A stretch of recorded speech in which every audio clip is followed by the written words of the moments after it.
All right, everybody. Hi. Welcome to our live chat. I thank everybody for coming. I'm sorry we're like a minute or so late, but we got everything working, and I'm really, really excited to have a bunch of guests here today to talk a lot about the Ineffable Con. So we have Rachael and Bethany, who've been running the Ineffable Con for 6 years, I believe, and we also have our friend Laura. And if you guys have any questions, keep it in the chat. We have our chat moderator here, Odayan. So thank you to Odayan and everybody else. Feel free to say something in the chat. So here we go. I'm going to say hi. I lost Laura. There she is. Hi, Rachael and Bethany. Thank you so much for coming. Hi. Hi, Laura. Thank you for coming, making time. Absolutely. I'm really glad to have you all here. So, it would have people across the pond, so we have like a bit of a time difference. So I really do appreciate everybody making time in their schedules for this. It's like middle of the afternoon in the US and it's evening, getting ready for dinner and probably heading to bed pretty soon in the UK, right? Not gonna lie, you have a 5:30 start, don't you? I do have a 5:30 a.m. start, so you it is nearly hopefully the bedtime. audience has been spared, but you two may have got a glimpse of the fact that I am actually wearing pajama bottoms, but you can only see my top, so it's fine. That's okay. I think being comfortable while you're sitting here on the stream is totally understandable. I am also wearing my sweat bottoms. So. I've got lounge pants on. Of course, you work from home, so that's your life. Yeah, that's my uniform. Do love your t-shirts. I've got to get one next year of the Ineffable Con ones. Yeah. Oh yeah. So let's see. I would like to know, first of all, you guys have the Earth's Birthday event coming up here on October 25th. And you guys do a lot of other than the Ineffable Con events virtually, right? That have to do with good omens. Yeah, so that started at the beginning of lockdown. At that point, we had just run one convention, which was in person, and we were due to do a birthday party for Good Omens because it was Good Omens' 30th birthday in 2020. So we had a party booked in London. It was going to be brilliant. Yeah, it was got in the like venue. it was in a hidden room that you go behind a bookshelf. It was really cool. Of course, it was scheduled for 1st of May 2020, so you can imagine how that went. So we quickly pivoted online, and then it was chaos. Oh, it was chaos, yeah, it because was genuine chaos. it was beginning of lockdown, so we had been expecting maybe 50 people. We got 500. Zoom at that time was just not really set up for social events. So you had to move every person to the room that they wanted to go to. So if they wanted to play a game or they wanted to go into a chat, we had to do it manually. Bear with it. There's only you can click. So we forgot to open the breakout rooms. We had to kick everyone out of the meeting and bring them back. Wow. I'd like to say it's got better, but I'm not sure it has. Yeah, different issues. So obviously, having had that experience, we're then like, oh, there's loads of people who are stuck at home and want to do Good Omen stuff, but that was chaos. So we want to do a more organized one. So then we decided to do a full online convention, and we were sat around your dining table, weren't we? Thinking, okay, what does good look like? I think it was maybe £15 a ticket. Yeah. And we were thinking if we sold 50 tickets, we'd be really happy. And I think we sold 50 tickets in about 5 minutes. Yeah. We ended up, that first online convention ended up at 661 people, which I'm still quite bitter about because people were buying tickets during the event. So I wasn't really keeping track until afterwards. If I had realized we were that close, I would have found 5 friends to sign up to make 666. Yeah. So close. So and then that was virtual. So that was 2, 3, 4, and 5 were all virtual. We missed 2, 3, and 4 were virtual. 2, 3, and 4. Yeah. 5 was the first in person, like hybrid one. And we had a year off between maybe 3 and 4 to get married. No, it's between 2 and 3. 2 and 3. No, between 3 and 4. You could be right. I don't know. They blur. They do. But yes, we missed a year, which is how we're on 7 in 26 rather because we started in 2019. We got married in 2022, which was basically a small Good Omens convention. I think that's so wonderful. I love that story you guys have about how you met and what it has to do with Good Omens and the convention, how that all sort of ties together. It's very sweet. So Yeah, I mean, this is how we met. You had never been to a convention before, had you? Nope. So as far as Bethany knows, if you go to a convention, you end up marrying the chair. Never been to another convention. Only been to my own. Yeah. that's fun. So this event on October 25th, what kind of Oh stuff right, do you yeah, do for that was these? the question, wasn't it? Yeah, so October we have 25th. lots of Yeah. we have lots of online events throughout the year. Firstly, because it helps us to raise money for Alzheimer's research, which is why we do what we do. Secondly, because it's really important to keep the community together. So, you'll know this, all being part of Sendarya's server. It's really nice just to all be in the same place at the same time. And so even if that's a virtual place. Even if it's a virtual place. So we do Earth's Birthday in October, Antichristmas in December. We have awesome. Flashes of Love in February, which is always a rewatch for people that don't want to be bothered with Valentine's Day. We try and do something that people can watch and join in on socials. We have some form of Good Omens birthday party at some point in May, and then the convention, which obviously has a virtual part as well.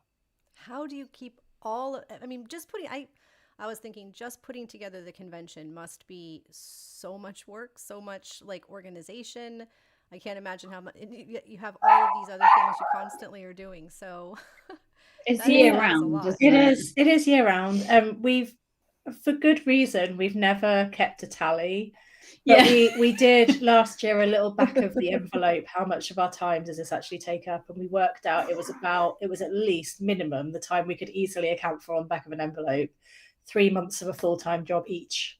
Wow. There's things that you kind of think, oh, that's a really good idea. Let's say for the in-person goodie bags or like for the online challenges. And you think that's a really good idea. And then you're doing it for like 4 days because you've got to make 120 of them or every single little video edit takes a really long time. So it always, it's our hobby. I guess that's incredible. In your case, being a big fan is like a huge part of running this. Like you're doing it not just because, for just the convention. Clearly you love good, like very dedicated fans. Can you imagine if we said, actually, we're not that bothered? Yeah. It does help. I am more of a fan of the show than the book.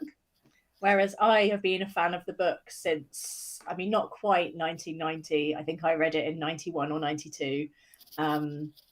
And then was marginally looking forward to the show, but with that very cagey, but I don't know if it will be any good. Yeah, it was pretty good. So whereas I watched season 1 and then read the book and like sort of shook it at the end going, is Gabriel about to fall out? Like, because he's not in the book. I was quite frankly outraged. She's my favorite character. That's great. Between the two of you kind of represent the spectrum of the fandom, those that have been fans since the books and those that have come in because of the television. Yeah, and that's good because it means we're a bit more aware of all sides, I guess. And I think it's really important to be inclusive. So before this, I ran Star Trek conventions, and there is a whole segment of East Coast US Star Trek fandom that refused to come to my convention because after 2009 I allowed the reboot, like panels about the reboot at the convention. And it was so carefully scheduled so that there were always things about the original series on at any one time, so you could choose to ignore the reboot entirely, but the fact that I allowed it at the convention, I got boycotted. It's so hard when there's splits. Do that again? No, it's I don't like gatekeeping stuff. I don't care if like you can just it's not a competition. Yeah, there's love for the audiobook. We do. For anyone coming to Earth's Birthday, you will see one of, I'm not going to call them our quizzes because they're not our quizzes, they're Ella's quizzes. And because we haven't had new content in what seems like decades at this point, the quizzes get increasingly hard. So no one's answering the questions. At this point, it's just pick the strangest question and smash an answer and do your best. So there's never, or we hope there's never any, you're not a real fan, or which we've seen in other fandoms, like come as you are. You know, some people do costumes, some people don't. Some people join in with voice and video. Some people stay in the text only. Some people want to play games. Other people just want to chat. Like, it's for us, it's just creating the space. It's not then telling people what to do with it or what you can and can't like. And that's like one thing that we've tried really hard to do with these, like the little online events, like the Earth's Birthday one, is we know that some people, you can just put them in a Zoom breakout room and they'll chat about good omens, they'll have a great time. Other people are maybe not comfortable being in that kind of group social situation, and especially something like Zoom where you've got to be careful not to talk over each other, like they can feel a bit sidelined. So having games where you don't even necessarily need to talk, you're just drawing Gartic phone and laughing at how dreadful your stickmen drawings are. It's a way for people who don't necessarily feel that comfortable in group situations to still be in a group and have fun. That's really great that you think about that, like the whole experience. Some people might want to be in there to chat a lot, and other people, like you said, just want to be in there just having a good omens experience without having to put themselves out. Like their social battery might not be up to exactly that. Yeah, like Laura was just saying, I think it's great that Good Omens as a fandom doesn't seem to gatekeep much. So we appreciate that. Yeah, you take all the Good Omens fans. So yeah, that's terrible about Star Trek. But those of us who've been around a long time will know that there wasn't much activity in Good Omens fandom prior to the TV show. So if you're just a TV fan, like great, you did a graph, didn't you? You got invited to a convention about conventions to talk about, like, I mean, it gets a bit meta, but you did a graph that was like, when did the book come out? 1990, and this graph was just like a lot, and then it was like fan fiction, woo, and it was mad, wasn't it? Yeah, I mean, of course, it's slightly artificial because there was a little blip in 2006. A huge part of LiveJournal like suddenly got really into Good Omens and people started writing fic, and it was great. But of course, AO3 didn't exist in 2006, so the AO3 graph was just very, and then a bit like global warming graph. Yeah, now we've kind of taken over AO3, I think, still. Yeah, she's pretty great. I love that. Yeah. I was going to ask, let's see. So the last Ineffable Con that just happened here in August was the 6th one and the second in person. So yes, I have to check my shirt. Yeah. 6th one. I should say second in person, virtual, blended. Yeah, it was the second hybrid. Yeah, hybrid. And let's see. So lost track of my question. Oh, so is it pretty difficult to arrange doing the blended ones as compared to just doing the the virtual, obviously? It is exponentially harder to do hybrid than to do either in person only or virtual only. I'll have to say, as somebody who's attended a couple of different cons virtually, yours, I also go to WatCon. And there's a couple others that I've tried virtually. Your virtual experience, and I'm not just saying this, honestly, is the best one. Like, by truly miles. You put because a lot of people, the virtual one is really an afterthought. They have cameras set up in the rooms, and so people can come and see the panels and whatnot. But when it comes to actual interactivity, there's not much. You're just kind of watching. All the stuff so this year, I think. One of the things that you spent so much time on was the virtual big art, wasn't it? Which went really well because we want to have activities, and it helps. I think that we were forced to do some online only cons, so we had some ideas of what kind of activities work for virtual people.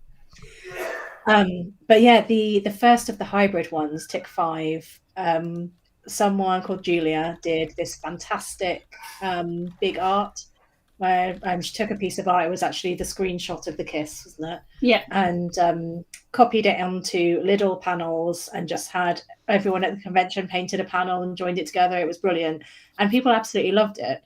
And so the first thing that we thought afterwards was, right, how do we do this virtually? Yeah. So that was probably one of the biggest jobs I did for Tick 6 that's just happened, was learning how to script a virtual big art. So it's all done through sort of Google Forms and JavaScript and webhooks. But people don't have to worry about that. So, because the thing that you have to think about doing it hybrid, which if we were just doing a virtual con, I probably would have said, email us, we'll send you the tile, colour it, email it to us, fine. But because we're busy running an in-person event, you have to think, okay, how do we make this happen in a way that doesn't need us to be directly involved because we're busy?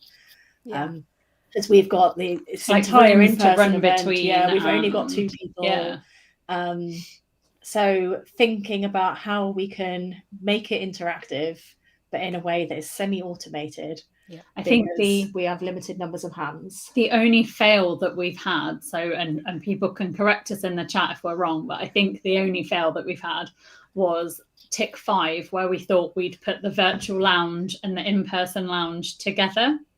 And the virtual lounge kept saying, turn us off, it's too loud.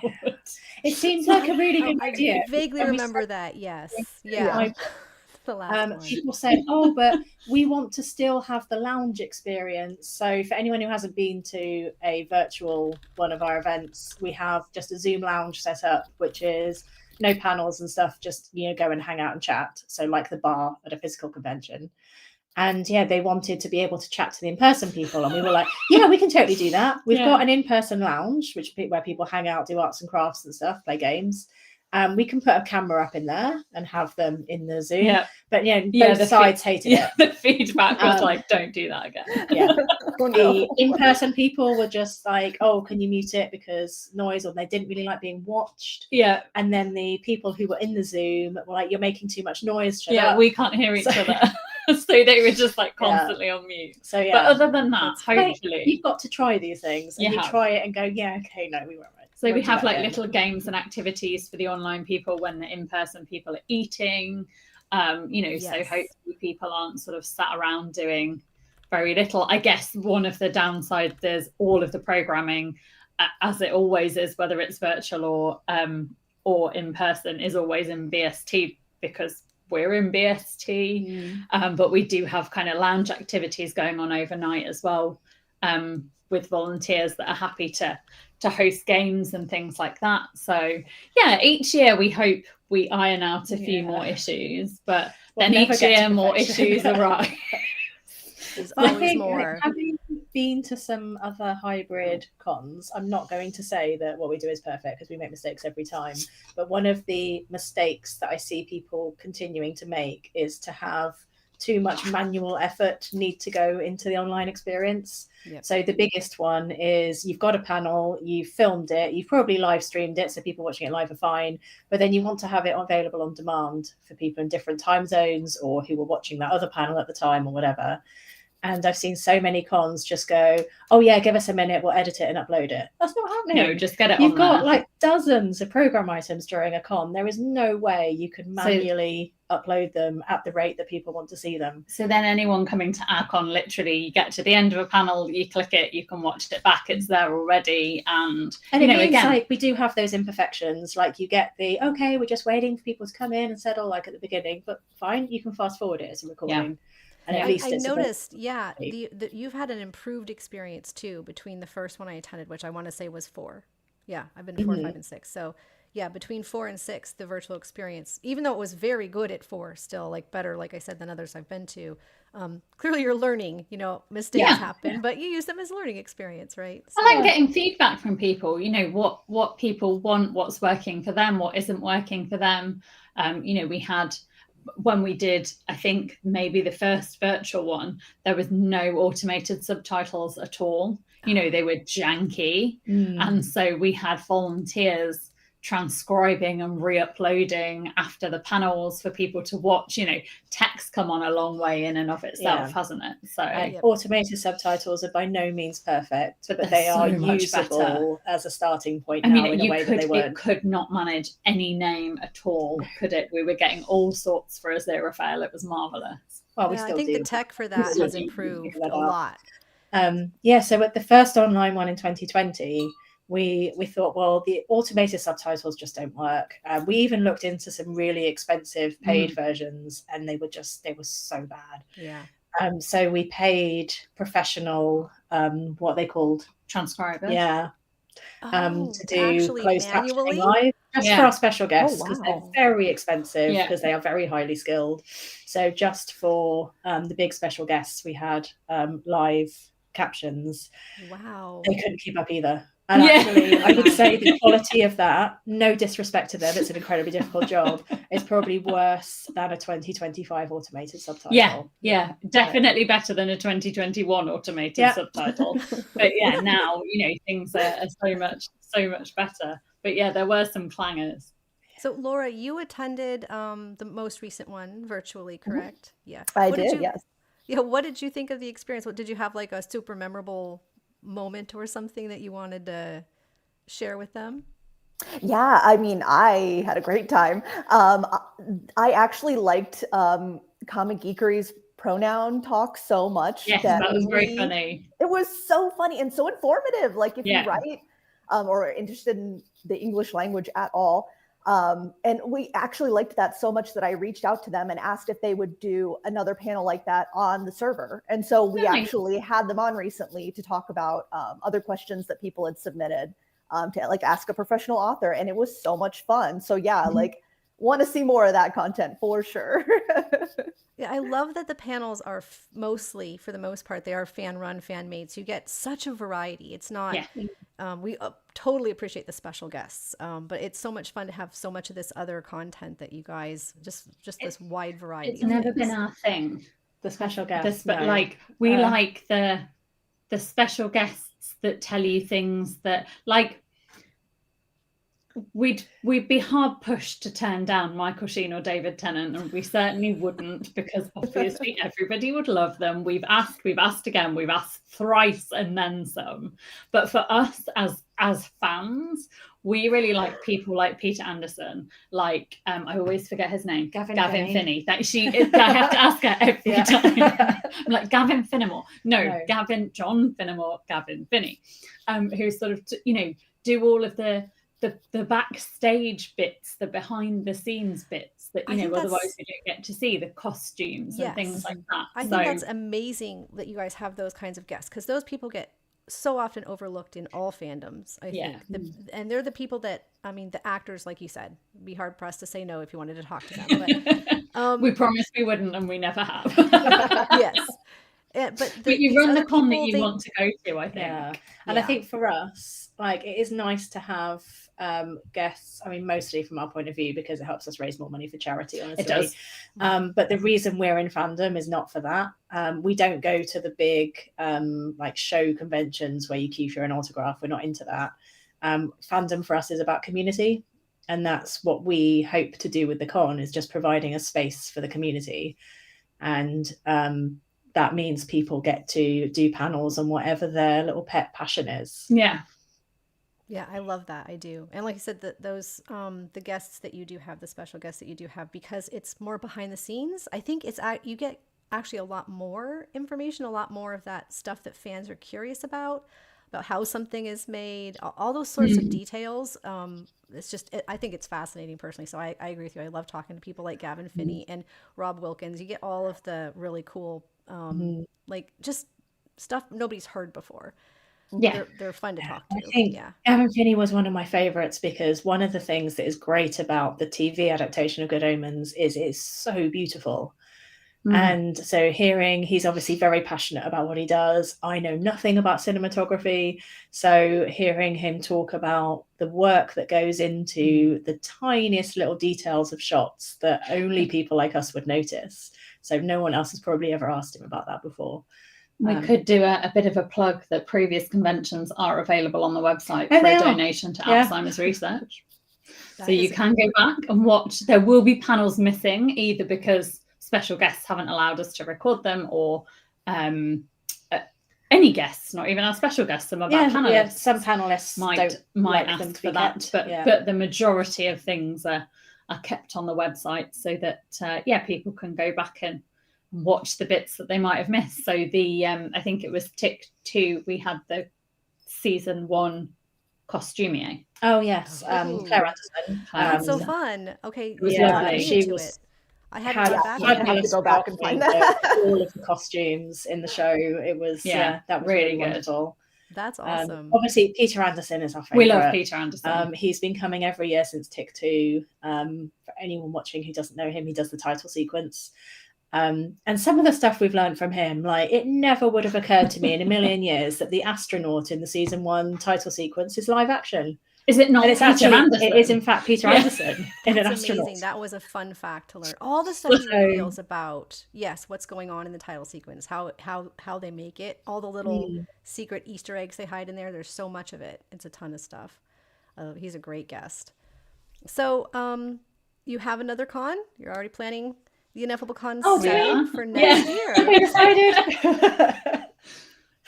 Yes, we do. Tickets actually go on sale a week tomorrow, Tuesday, 21st of October, which is Earth's birthday. Of course, Earth's birthday is 9:13 in the morning, but we both have 9 to 5 jobs, so it is 9:13 p.m. BST. So we do have 9 to 5 jobs. Technically, my job is such that I could my job is 7:30 till 5. I could probably be available at 9:13 a.m. But you don't want me dealing with your queuing system. So we'll go for 9:13 p.m. where I am sat back away from anything technical, and you've got a queuing set. We've got everything ready. She's just like set it up, so clearly I am to blame if anything goes wrong. Right. And no, because what will happen is I'll come in and spill a drink on the computer or something like that. It's okay. We don't house the web server in my computer. Yeah. I have just make sure you know that. just a link here to your Earth's birthday party. And also so the Earth's birthday party is the following Saturday. Yes. So last year, a week on Saturday, we released tickets during our Earth's birthday party, and we decided we did not want to do that again.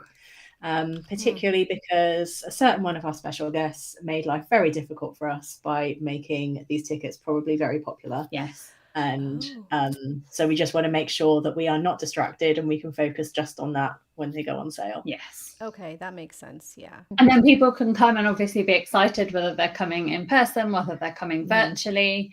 Virtual tickets are available like right up to and including the convention itself. So there's no kind of mad rush on those, but it really does help us be able to budget. So if you think about the year that we did the closed captioning, we only knew we could afford that because we knew how many tickets we'd sort of sold in advance. So whilst we never turned down a last minute ticket sale in the week of the convention, the more notice we have, the more kind of fun stuff we can get for people to do both in person and online. Yeah, and also just to plead with anyone who does leave their virtual ticket buying until the last minute, it is actually more expensive for us if we don't know you're coming in advance. Oh, that's true. Because we pay per person, and if we prepay, it's cheaper than if we have to pay afterwards for extra people who came. And the more money we can save, the more money we get to spend for Alzheimer's research. Yeah, indeed. So we had a target of 66,666, and we thought if we could get there by the time we think, well, we don't want to do this anymore, we're 103, then, we would be okay with that. And I think we're now on 70,000. Yeah. So we've already blown through our overall target, which means I think we can retire. Yeah. So that's good. Yeah. You got a lot this year. It looked like about twice as much as. So we had the convention itself did about the same as previous years, but then of course Rob Wilkins showed up with a suitcase full of stuff, and for the auction we let us raffle it online, so that raised another $6,000 for Alzheimer's research. Awesome. That's really, really great. Yeah. And you've been doing the Alzheimer's research. That is all of the proceeds from the work that you guys do here on the Ineffable Con go to UK, so Alzheimer's Research UK. Yeah, so it's ticket sales. Any money that's left over from ticket sales after we've run the con, auction, raffle. Is that it? That's it. Oh, and we have like a Just Giving page. Yeah. So any ticket for the virtual events that aren't the con, we always have for free, and then people can choose to donate. If they do choose to donate, they don't really cost us anything to run. We factor in the Zoom license, so all of that can go to Alzheimer's research. And then we also have a Just Giving page each year called something really dreadful. This year's is M2025 Hail the Great Beast. Last year's was Thank You 2024 My Pornography. Can't remember what it was previous to that. 22-3 or not 2-3. 22-3 or not 2-3. Yes. Oh my goodness. So yeah, that's my December job, is coming up with something rubbish to call the Just Giving page. All ideas gratefully received. Puns are my love language, so that sits there all year, and then people can donate if they want to. At any point, and people do. You know, we personally haven't raised 70 grand. It's we just provide the space. It's everybody out there, you know, that's not only people that have donated. You know, we know that isn't possible for everyone, but a share on social media, or kind of reminding people that it's a charity event or anything like that, it all really helps. So, you know, it's not only a thank you to the people that can and do donate or buy tickets. It's, you know, that it's everyone who's commented, liked, shared, whatever it might be, because it just helps to spread the word about what we're doing. And we should talk about the auction as well, because I was saying that what I love about fandom is the community, and like the level of creativity in this fandom is astonishing. And people have been so generous with things that they've donated to our auction. We get more and more stuff. Like, I think this year was maybe 60 things. Wow. Which means that for the month of August, our study resembles a post office. It does. And what kinds of things do people donate for the auction? Like things they make themselves, crafts? Everything. It might be kind of smaller, both in terms of size, like bracelets. It might be smaller in terms of value. Like, we've had stickers go into the raffle and things like that. We've had we've got some lovely silver handmade jewelry from the Ineffable Silversmith has done, I think, for 2 years now. This year we had a gorgeous music box from Ineffable Penguin, which was just absolutely stunning. We also get things donated. So last year we had posters from Peter Anderson. Rob's always really generous with what goes into the auction and into the raffle. Obviously this year's raffle in particular, now we've been able to take that online. But yeah, like, my favorite stuff is the stuff that you can't buy anywhere else. So my absolute favorite this year, and it was a smaller thing both in terms of size and value, and I'm racking my brains to try and remember who made it. I think it was a maker called That Fiend. It was a pink bracelet that said "I have standards," and it had a little handcuff, a little handcuff emblem on it. Beautiful. And you just think, that's come out of someone's brain, you know. Like, I love that. Awesome. So there's we Who just does get some lovely things. amigurumi? That is, I'm going to say it wrong because I think it's German. Walliger and Walligera. Okay. On Tumblr, does lovely. I'll get my Eric. So if anybody watching has if they would like to, that we're going to bid on, otherwise we try and stay out of it. But look, Eric was just so cute, we couldn't not. Oh my god, that is adorable. So did they also do the naked Jim this year? No, was that someone else? Yeah, that was Jen, I think. Who did naked Jim. This year we had a naked Jim holding a box crochet. This was in the raffle. I really wanted to put tickets in it for you because you loved him. But Rob won that, so we thought, okay, at least we've gone to a good home. So if anybody wants to donate to the raffle or to the auction for the next Ineffable Con, can they just contact you? Yes, we'll have a page on the website to send things over. Certain things we need in advance, obviously, to be able to photograph and weigh. Other things for people coming in person, they can bring them with them. This year's auction with the tariffs for America was so sorry. less than joy. Deeply. So we had just gone to bed. It was maybe like 10:30, 11, and we tried to sort of keep. I think you were up and I was up. Yeah, I was up till like 3. Rachel doesn't. I try and keep working hours. So I thought I'll go and check my phone, and had this message that said, you know, I really want to bid on something and I can't, and I don't know why I can't. I was like, well, I don't know why you can't either. Investigated, everything was closed for America. It was like eBay just went, can't be bothered. Thanks. Yeah, it was too much. It was. There's no time to prepare. But we fixed it. We fixed it. It was fine. Everything has now got to where it needs to be. You always have these emergencies, and you always deal with them. Please, no one tell eBay. Yeah, a super dodgy workaround that could have cost me my eBay account, but we managed it. That's good.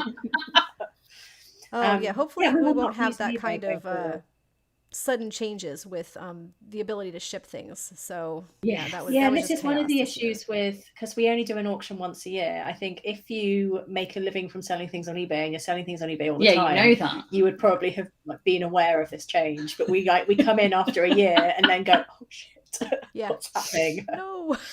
It's fine. It's all good. No, you guys worked it out though. So what other kinds of things can people expect to see at the con, virtually and in person? Well, that is a really good question, because we are rather hoping that at some point between now and next August, when the con is, there might be some new content of some sort hitting our streaming services. So we're kind of taking a pause on, right, we'll sell the tickets, there will be a con, but the details we're going to pause until we have information. Yeah, because people are going to want to do panels on whatever happens in season 3 and things like that. So we'll definitely have panels. Obviously, it's the name of the game. We have increasingly had more people running both in person and virtual, and indeed hybrid games, which has been really lovely. So in fact, we've got a couple at Earth's birthday a week on Saturday that people are playing. The Ineffable Match, I think, is one of our new ones, or not, it's not ours, but one of the new ones that was created over the past year. So yeah, that's always a fun thing. We'll have an auction. We're hoping now that some of the bigger ticket items we'll also be able to do in a raffle. So we can't put everything in a raffle because it takes a really long time and everything has to be posted. But we will do auction and raffle and a bit of online raffle as well, because we like to try and make as much as accessible as we can. What else do we do? We'll still do the big art. Yeah. So that will be in person and virtually. The cosplay contest, probably. Oh yes, cosplay contest. We have a video. We have a vid show. We have a zine. So that's all run by. We have a cosplay team, a vid show team, and a zine team. We have to do nothing with those at all. So we're super grateful for that. That just happens every year, which is absolutely wonderful. That's awesome. And the way that we do the cosplay competition is everyone, whether you're in person or virtual, everyone has to submit a photo by a certain date. So you can then wear your cosplay at the con, again, in person or virtual, but the voting's then done kind of using photos, which means everyone's on a level playing field. That's fair. So yes, that's all done in advance. But we then do a masquerade, which is just for fun, which we experimented with doing hybrid this year. So we have people who were at the con in person in costume, like, do a little strut on the catwalk. And then we had it set up in a Zoom meeting so that other people could be on camera, and they just flagged me if they wanted to be shown on camera, and I put them up in the big screen and they've got a woohoo. And that was really nice. I really liked that. So we'll do that again. That's always a good thing. It's really fun. I just want to say that you guys always have open program submissions and things like that after people have had time to digest season 3. Yeah. What were you going to say, Laura? Oh, you guys always have fantastic costumes. I'm looking forward to what you're going to do next year. So I didn't actually do a costume this year. Did I? No. Because I think I did the previous year and we had a heat wave. And I had 3 leather-based costumes. Oh yeah, your I was was so fine. good. I Though. was doing Toga Jim. Yeah, so she was alright. So Toga Jim was like, oh yeah, breezy. Easy breezy. There's only one Jim that wears less clothes than Toga Jim, and no one needed to see that. Be the NSFW Jim.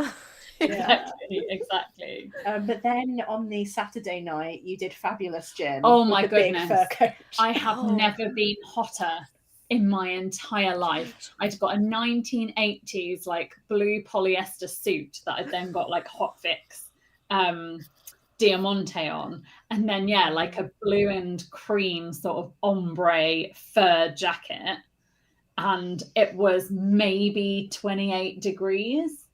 That's amazing. Maybe slightly warmer. 80s over the pond.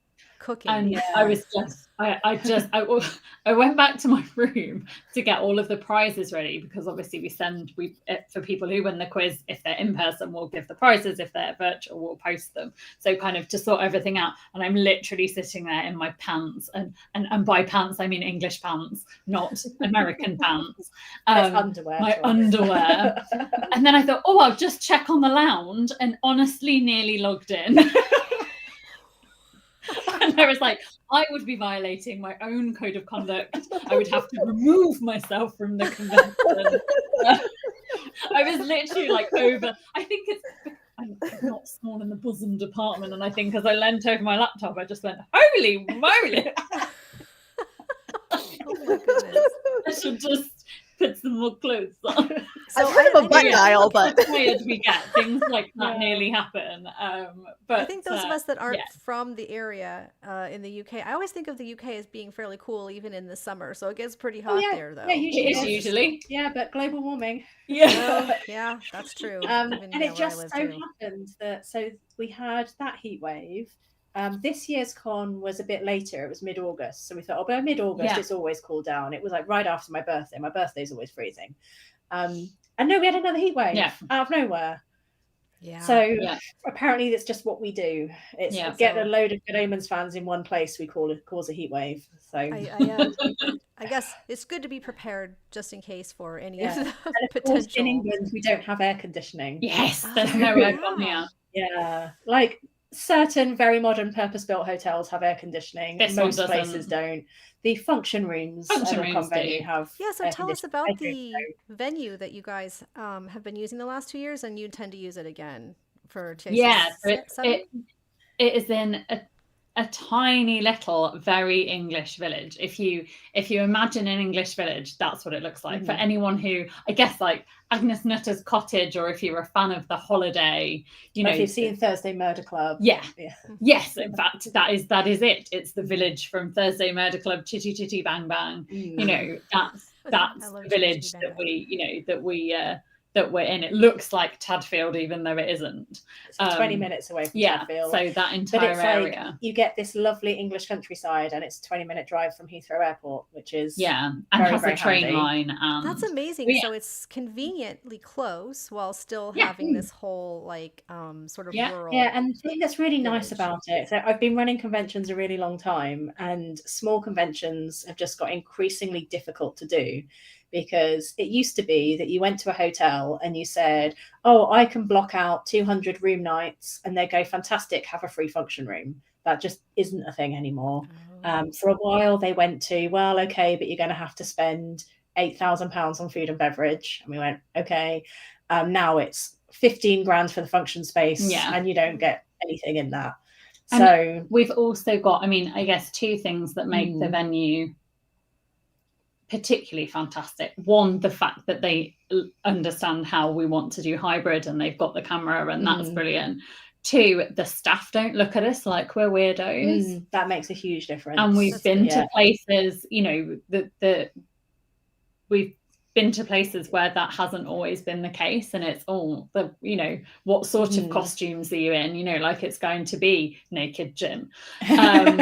And they're absolutely fantastic. Like, they don't bat an eyelid, they join in. We had last year, we had a Queen tribute band, and the staff were all dancing with us, and this year we had a magician and they were watching. And they obviously we have the lounge computers on all night. They go over and check that everything's still okay, like partway through the evening. And that's wonderful that you found a place that's so accepting of the whole, that sense of community, isn't it? And it's very rare in a convention of this size to have exclusive use of a space. It's quite rare. So I've run a lot of conventions around this size in hotels where you're not using the main ballroom, which means inevitably on the Saturday you've got a wedding. So then you're trying to have a panel, and there's like booming music and everyone's drunk uncles.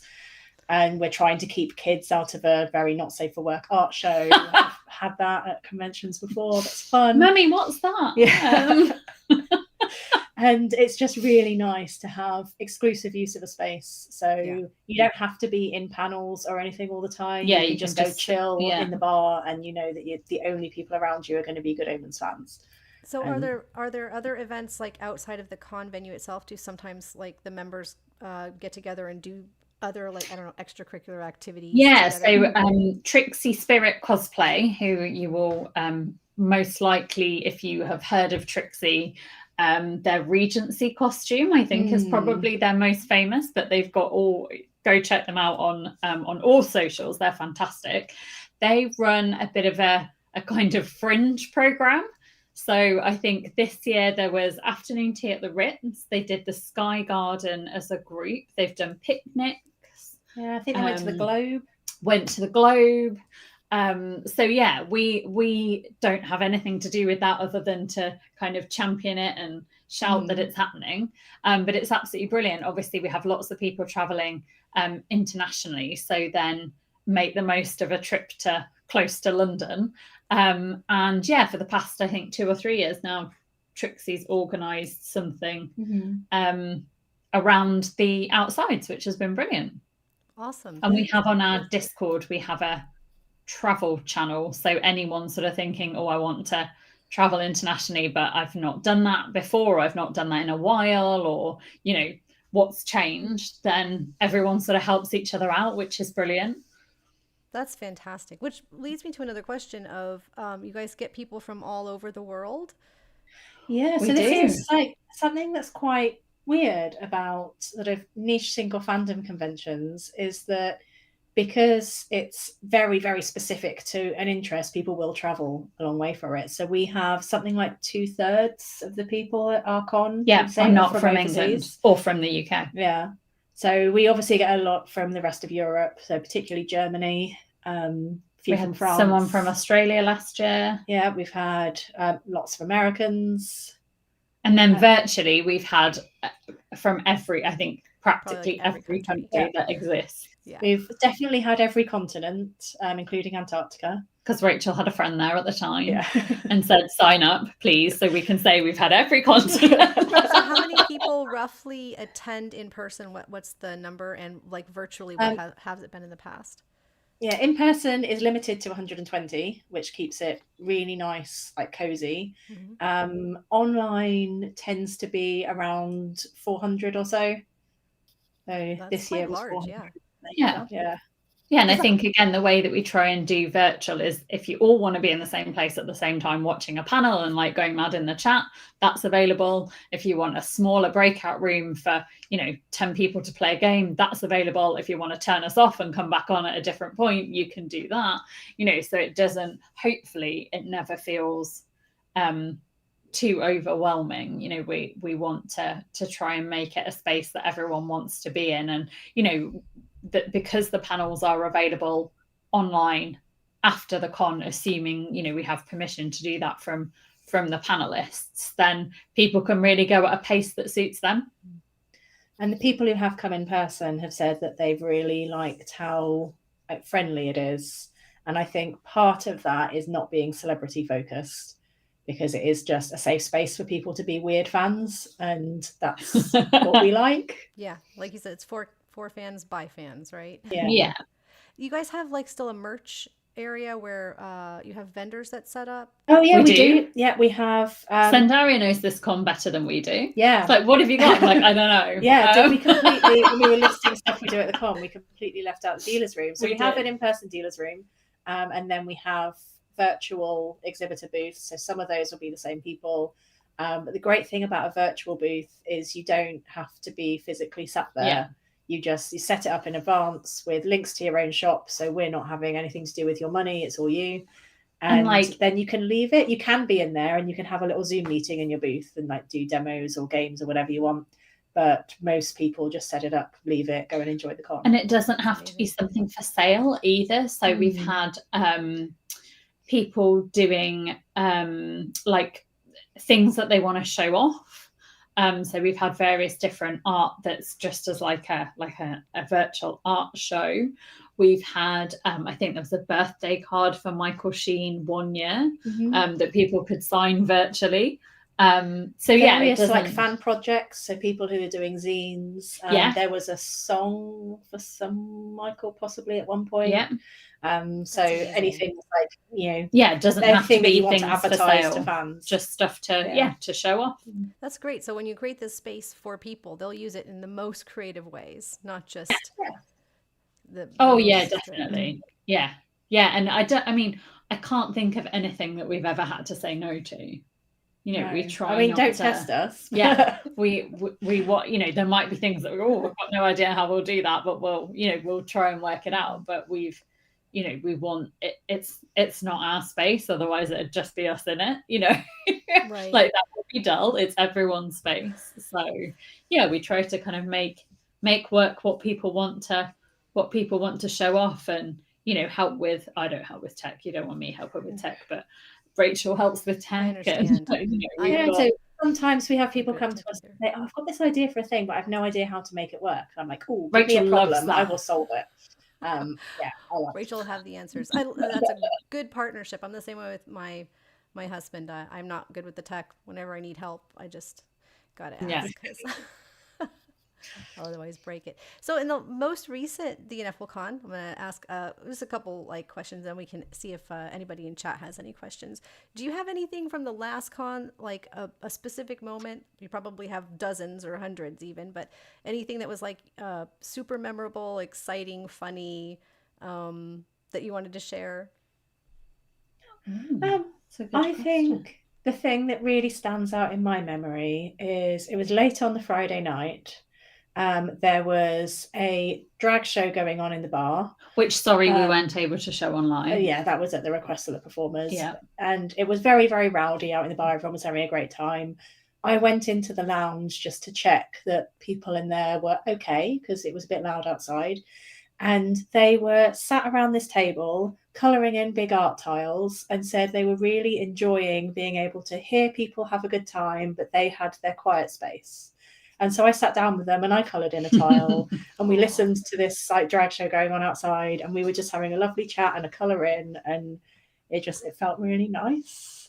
So I came over, so the computer that the virtual lounge is on is in a different building, so that we can keep it running all night, and there's no one's going to kind of pull the plug. It's one of our program rooms, but then we don't use it in the evening. So I'd popped over maybe 10 o'clock or so just to check that the virtual lounge was okay and everyone was happy. And again, everyone was just kind of chatting away to themselves. And, I got to talk to a few people that ordinarily, I don't get to see because I'm sort of running around. So that's really nice. And I honestly can't remember what I wanted to share, but I was going to share something on my screen and it wasn't working. And everyone was like, Bethany, you've got your screen extended. Bethany, you're showing us your emails.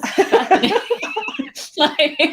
And I'm like, this is why you don't leave me alone with the computer. But everyone, it was just so nice to kind of have a room with a load of other people in, which was fantastic. So one of my favorite things to do during the sort of live panels is to be watching the chat.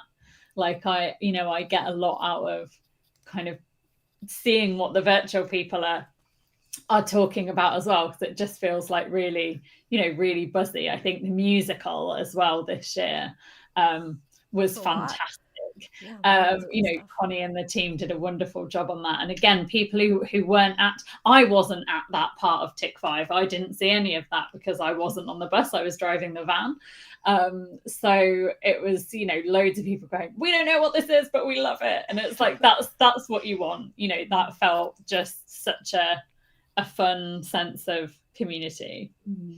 That's awesome. Those are great stories. Really cool. Laura, did you have any questions you wanted to ask or anything you wanted to share?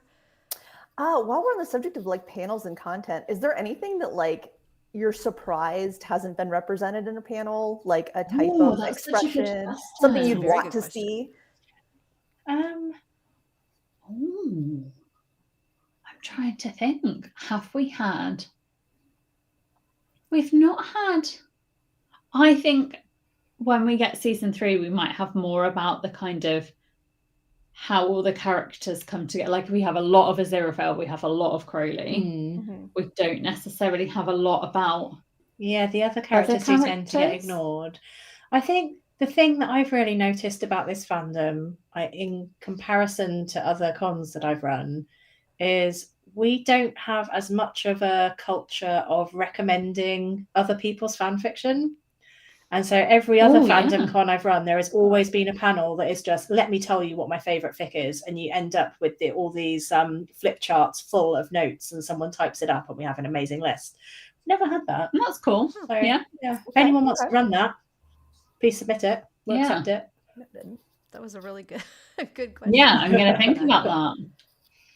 And also, selfishly, I don't really get time to read fan fiction. So if you can tell me your favourites, then that would be really helpful. Drop in the comments. Yeah, definitely. So you ladies get to do some of the interviews. Do you get to like participate in a lot of the fun? Aside, I mean, you're working so hard. Does it still feel like a con that you get to? Yeah, I mean, as well? For the most part, I think it's the thing that we don't tend to do as much as we should is eat. So that's always a good time where you know our online people have an activity to look at, or they might be getting their own snack, or whatever it might be. All of the in-person people are eating because there's a finite window to do so, and we're like, quick, do a thing, fix this or move that. Which I have to say is like a day job. So yeah, exactly. I'm used to hurriedly working through lunch because it's the only time we obviously knew that Rob Wilkins was coming, and so we got to kind of keep that secret, and then that was lovely to see everyone kind of go mad for it. It was really difficult with the online people, like, no, please don't switch off, like there is something happening in this slot, like please be there. That was quite a difficult thing to navigate, because we understand that Rob wanted his appearance to be a surprise. And when he told us this, we were like, okay, like we're thinking through the logistics as con runners. Okay, but we need people to physically be in that room. And particularly for the virtual people who won't have seen you walking around, we need them to know to log on. So we ended up going with this very vague, please go to this program room. Please be available.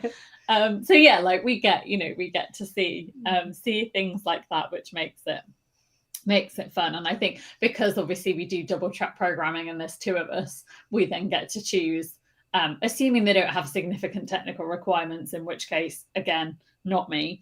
But if it's normal technical requirements, we can choose what we want to watch, can't we? I think the thing that we don't get to really see is each other. Oh yeah, don't see each other from because we even sort of sleep at different times. Yeah, so we have a system where I take the night shift and then Bethany's up early in the morning, although I always end up getting up in time for breakfast anyway. Yeah. So so we don't really see each other. Sounds like a couple of days of like organized chaos, kind of. Yeah, for sure. Packing the van, that's another set of we got everything in the back, and then sort of went, oh, Big Crowley. And for those of you that haven't met Big Crowley, he's a 15-foot plush snake that is probably my width. So then it's like, okay, make room. But yeah. Can you imagine if we'd showed up without him? There would have been riots strapped to the roof rack. But organized chaos. Chat here, somebody mentioned that they really enjoyed Claire Anderson's panel, and I'm pulling a blank on who that is. So. Costume AA for season 1. She came to TIC2. I would love to go back and take a look at that one. I might have to. I'm fairly sure that is available. Yeah, I think so. Yeah. Buy a ticket from TIC2. Yeah, I think you get them all, don't you? No, they're separate. You specifically. Okay. Yeah, it's on our online store as TIC2 archive. Awesome. Someone else mentioned that the musical was so funny here at TIC6. It was great. I want to invite if anybody in the chat has any questions for Rachael and Bethany, go ahead and type them up and I'll pass them on. I don't want to keep them here too much longer. Let's say like 5 more minutes. This is, I really, really do appreciate guys making time for this. No, it's been great. Thank you for having us. Always nice to talk tickets about go online October 21st at 9:13 p.m. BST. So indeed. So that will be afternoon if you're in the US. And then Earth's Birthday tickets available now. They're free. You can donate to Alzheimer's research should you wish. And we've got, so that's a week on Saturday. We've got a quiz. We've got, I think, 4 or 5 different games going on. And that will be 7 p.m. BST to midnight. So that's just a fun way for Good Omens fans to just sort of hang out Yeah, definitely. Yeah, there's activities chat together. rooms, there's games rooms, there's also a text room for people that don't want to be on voice or video. We always sort of, anyone playing games tells you how to do it. You can play, you can watch. I think I'm running a game of Gartic Phone, Uh-huh. which is, if you haven't played Gartic Phone, it's really, really funny, and you don't have to be able to draw. In fact, it's slightly better if you can't. Yeah. Somebody in the chat is also asking, they said that they're in London the last week of October. Is there anything going on that they can pop into? I'm not sure if they mean in person or virtually. I assume they mean in person, but I think the con is the only thing you run in person. Yeah, so we don't have, the con is the only thing that we run in person, but if you're all welcome to join our Discord. There is a channel on there, let's pretend I can remember what it's called, events and something. Group. The word group is in there. Yeah. And you can put in there that you're about, and anyone else that's about will then say, oh, me too. So that's how people have ended up doing things like the picnic or a visit to the Sky Garden, or Sky Garden is where they filmed Heaven, for anyone who hasn't. We do also have on our website, we've got on the activities page, we've got like a walking tour that you can do. Yeah. That's so awesome. If you've got time in London and that's useful, that's available for you to take a look at. Yeah, and that takes you around some of the filming locations that are free to visit, that you can like get to on foot, and a little bit of a bus in a day. That would be fantastic to be able to see all of that. I know a lot of people want to go just to see like St. James Park, things like that. Yeah. So Pelicans. awesome. Yeah, St. James's Park is lovely to see. Yeah, it is. And Battersea Park is where the bandstand is. Yeah, that's nice. Go there, have a good cry. I love. Season 1 had so many on location sets. I think season 2. That is a thing that is really missing from season 2. Mm-hmm. There's like little bits around Edinburgh, but it's largely in a studio. Well, COVID. Season 3 will have at least one on location. Like we know of one location, so, don't we? That has been cost reasons. Yeah, I believe they said largely in a studio as well. Well, it will be exciting. Like I said, some people have done tours to the South Downs. South Downs has no connection to Omens. That would be wonderful.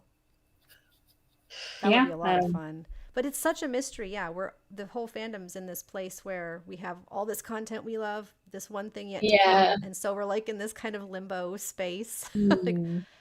I imagine that the content will be out by next August when the we hope so. So like if I'm not mistaken, I do believe that one of the producers, whose name escapes me at the minute, said that it would be out in 2026, but they gave no like when in 2026. But I really hope it's not a week before the convention. that gives it's July 28th again. I mean, does that suck more or less than the week after? I don't know. The week after would be dreadful. So one of the most stressful cons I've ever run, and I apologise in advance, this was long enough ago that we didn't know. It was a Harry Potter convention. It was announced 2 years in advance. And 6 months before the convention, when planning was very, very advanced and we were in the final stages, they announced that the final Harry Potter book was going to be released the weekend of the con. So we're like, oh, wow, okay, pivot, change all of our program. We managed to get them to deliver the books at midnight to the con so we could have a book release party. But then, of course, the next day we had to have a split programming. Luckily, we had 2 floors, so there could be one floor for people who were reading the book at midnight, another floor for people who didn't want to read at midnight and wanted no spoilers. Chaos. Oh my God. As long as that doesn't happen. As long as Rob doesn't turn up with a VHS tape, we're good. But in your brain, you're kind of preparing for something like that being a possibility, at least. Like it could. I mean, the good thing is it could come out at any time. It's only 90 minutes, right? So if it would actually be pretty amazing if it released that weekend and we could just put it on the screen. That's our programming done. We don't need any other panels. I'm hoping. I have no insider information at all. I'm hoping the snow globe and the Christmas jumper say Christmas. Rob's shown us both of those things. That's true. So yeah, that's my theory. But yes, I'm afraid we're no more in the know than anybody else, which is a shame, because then we could plan. Yeah, honestly, from what we know, no one involved with it actually knows. It's all purely Amazon, on which I think Rob said, didn't he? So. I think that the Amazon execs are the only ones who know, and they probably don't even have a fixed date yet. Maybe they do, who knows? And I don't think they realise how annoying this is. They don't think it's one of many things on their upcoming schedule. It's probably not a big thing. They haven't spent the kind of money on it that they spent on like Power. With execs, they probably don't really care. The executives, obviously, the other people involved. Yes, obviously, the people involved in actually making it care very much. The people involved absolutely care, and they care about what the fandom thinks. Like everyone down, like you said, everyone, the costumers, all these people, they really care what we think. But the execs just they're going to release it when it doesn't conflict with other of their properties, and when it's not releasing it against another similar thing on another streaming service, and that's why these things bounce around and become super unpredictable. So, but we're holding out. It better be done by August. Particularly if we're saying we're not opening the program until it's out. That's going to be a slow con. One thing that is really, really good is I think almost everyone has got their graphic novel now. So hopefully we can get Colleen back next year to talk about the graphic novel. So Colleen, the graphic novel artist, has come to the last two. Is it only two? I think might be three. Might be three. I think she did 4. Yeah, she did 4 and 5. So and 6. Yeah, so I think 3. 3. Okay, maybe it was just 4 and 5. I don't know. And we've done 6 as well. 4, we did 6, didn't we? That was this. So she's done 3 conventions now. And this year's, we really hoped everyone would have the graphic novel so that they would be able to give, interesting questions. We received ours the day before we left for the con. Yeah. Wow. Which we now think was picked out of a pile and done on purpose. Yeah. But it didn't mean people could look at it in the lounge. So at least we had it in the lounge. But everyone will have them by August. But it does mean next time everyone will have had a chance to read it. So if you've got questions for the artist, hopefully we can get her on board again. Yeah. And so we'll all at least have that as new content to bring with us. So we do have that as new content. We do. There may or may not be other new content. I know nothing. At some point. Laura, do you have any other questions or anything before we let them get back to their lives? Oh gosh, I think we've covered the gamut. I'm gonna let you guys get back to it, but really, really lovely hearing from you. Yeah, thank you. It's been lovely chatting. Thank you so much for having us. Yeah, do you have anything else you guys want to say before I let you go? No, other than it would be lovely to see you all at Earth's birthday a week on Saturday. Free to come. Donations to Alzheimer's research welcome. But come and join in with some games. Play some games. Let me look at more in the chat. So people, you can use this link to for the old. This is just to your website, the Ineffable Con, so people can. There's an events link tab at the for top. Earth's birthday. They can use it to look at the cons from the past, and like you said, if they want to take a look at any of those kinds of things. An email address on there if you've got any questions. Yeah. And I think this weekend, info about Tick 7 will go up. Yeah. But that would be the first weekend that I've actually been available to sit at a computer, I think, since the last con. And then tickets on sale a week tomorrow. So busy right after. I actually asked the chat how many people had been. Looks like about 40% said they'd like to go, but haven't had a chance. Oh. And you had 30% say that they've been virtual. Sale a week on Tuesday. Even more. So 40. Only 5% say they've been in person, but of course, like you said, you haven't been doing that for a terribly It's not very big. Yeah. Yep. So it's good. It looks like a lot of people really want to go virtually or in person. So brilliant. Well, let's hope that we haven't put them off. I think only more excited, honestly. Thank you very much for taking the time to talk to us. It's been lovely to see you both. Yeah, thank you. Great to thank see you guys you. so much for making time. Right. Bye. Bye.